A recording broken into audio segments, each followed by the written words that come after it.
Hello guys, welcome back to my YouTube channel. ఇవాళ నేను IBPS PO and clerk target చేసిన students కోసం ఈ వీడియో చేస్తున్నాను.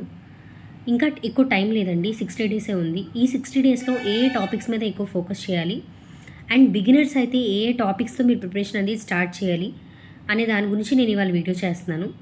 So let's see IBPS PO and clerk ప్రిలిమ్స్లో ఏమేమి టాపిక్స్ అనేవి, ఏమేమి సెక్షన్స్ అనేవి ఉంటాయి అనేది మనం చూద్దాము. ఐబీపీఎస్ క్లర్క్ అండ్ పీఓ ప్రిలిమ్స్లో మనకి 3 సెక్షన్స్ అనేది ఉంటుంది. ఫస్ట్ వచ్చేసి ఇంగ్లీష్ ఉంటుంది, తర్వాత numerical ability and reasoning. So RRB పీఓలో మనకి ఇంగ్లీష్ అనేది ఉండదు. ఐబీపీఎస్ క్లర్క్ అండ్ పీఓలో మాత్రమే మనకు ఇంగ్లీష్ అనే సబ్జెక్ట్ ఉంటుంది. సో ఇప్పుడు ఏంటంటే మనం ఇంగ్లీష్ మీద ఎక్కువ ఫోకస్ చేయాలి. ఇంగ్లీష్ మీద ఫోకస్ చేయకపోతే మనం కట్ ఆఫ్కి దగ్గరగా మార్క్స్ అనేవి ఎప్పటికీ స్కోర్ చేయలేము. So you have to 100% definitely give priority to English. మీరు డెఫినెట్గా ఇంగ్లీష్ అనేది ఇగ్నోర్ చేయకూడదు.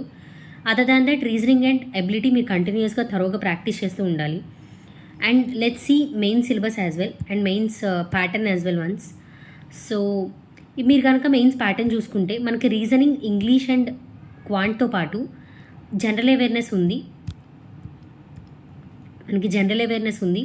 And letter writing and essay writing ఉంది. సో ఈ 2 టాపిక్స్ కూడా మనం ఎక్స్ట్రాగా ప్రాక్టీస్ చేయాలి. Apart from English, reasoning and quant, ఈ మూడితో పాటు GA and English language, that means letter writing and essay కూడా మనం ప్రాక్టీస్ చేయాలి మెయిన్స్లో. సో ఏ టాపిక్స్ మీద మనం ఎక్కువ ఫోకస్ చేయాలి అనే దాని గురించి నేను మీకు ఎక్స్ప్లెయిన్ చేస్తాను. సో రీజనింగ్కి వచ్చేసి దెర్ ఆర్ ఆల్మోస్ట్ 6 టాపిక్స్ అండి. Puzzles, syllogism, directions, blood relations, coded inequalities and coding decoding. ఈ 6 టాపిక్స్ కానీ మీరు కవర్ చేస్తే మీకు almost 70 to 80% of the syllabus మీకు ఇక్కడే కవర్ అయిపోతుంది. అండ్ ఈ టాపిక్సే మీరు థరోగా ప్రాక్టీస్ చేయాలి. బికాస్ ప్రీవియస్ ఇయర్స్ కానీ మీరు చూసుకుంటే రిపీటెడ్గా ఈ టాపిక్స్ నుంచే మీకు ఎక్కువ క్వశ్చన్స్ అడుగుతున్నారు. And 70 to 80% of the questions అనేవి మీకు ఈ టాపిక్స్ నుంచే వస్తాయి. సో మీరు డైలీ ఈ టాపిక్స్ ప్రాక్టీస్ చేయాలి అండ్ ఈ టాపిక్స్ మీద ఎక్కువ ఫోకస్ చేయాలి. When it comes to quant మీరు చూసుకున్నట్టయితే we have four important topics: data interpretation, number series, approximations and quadratic equations. ఈ 4 టాపిక్స్ నుంచి మనకు చాలా ఎక్కువగా క్వశ్చన్స్ వస్తాయి. And same 70% of the topic are 70 to 80% of the ఎగ్జామ్లో మనకి క్వశ్చన్స్ అనేవి ఈ 4 టాపిక్స్ నుంచే వస్తాయి. డేటా ఇంటర్ప్రిటేషన్ నుంచి మనకి చాలా క్వశ్చన్స్ వస్తాయి. నెంబర్ సిరీస్ 100% అడుగుతారు, అప్రాక్సిమేషన్ 100% అడుగుతారు. అండ్ క్వాడ్రాటిక్స్ ఈక్వేషన్స్ కూడా రీసెంట్ ఇయర్స్ నుంచి మనల్ని రెగ్యులర్గా అడుగుతున్నారు. సో ఈ 4 టాపిక్స్ కానీ మీరు కవర్ చేస్తే మీకు 70 to 80% ఆఫ్ ద సిలబస్ క్వాంట్లో కూడా కవర్ అయిపోతుంది. నెక్స్ట్ ఇంగ్లీష్లో మీరు ఏం కవర్ చేయాలి? ఇంగ్లీష్లో వచ్చేపాటికి మీరు రీడింగ్ కాంప్రహెన్షన్ మీద చాలా ఎక్కువగా ఫోకస్ చేయాలి.